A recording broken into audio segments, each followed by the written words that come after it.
السلام علیکم دوستو، میرا نام ہے زاہد۔ آپ دیکھ رہے ہیں ہمارا یوٹیوب چینل زاہد کیوبی ٹی وی۔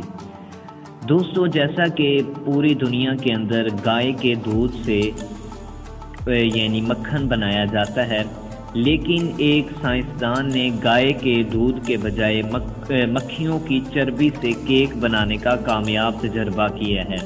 بین الاقوامی میڈیا رپورٹ کے مطابق ایک بہت ہی بڑے ماہر سائنسدان نے جو مکھن تیار کیا ہے، اس میں گائے کے دودھ کے بجائے دیگر حشرات کی چربی استعمال کی گئی ہے۔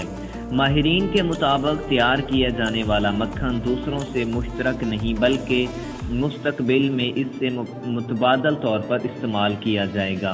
ماہرین کا کہنا ہے کہ اس تجربے کے دوران یہ دیکھنا چاہتے ہیں کہ کرۂ ارض پر پائے جانے والے چھوٹے سے چھوٹے جانداروں میں کیا کیا خصوصیات پائی جاتی ہیں اور حشرات کے جسم کی چربی کا استعمال کیسے کیا جاتا ہے۔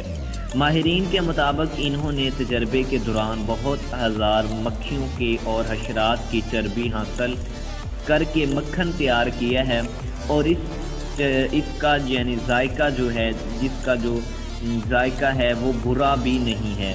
طبی ماہرین سے مطابق اس تجربے کی وجہ بیان کرتے ہوئے انہوں نے کہا ہے کہ فضائی آلودگی سبزے اور پانی کو متاثر کر رہی ہے۔ عام طور پر گائے کی خوراک یعنی دنوں کی چیزوں کو خراب کر رہی ہے، دونوں چیزوں کو خراب کر رہی ہے۔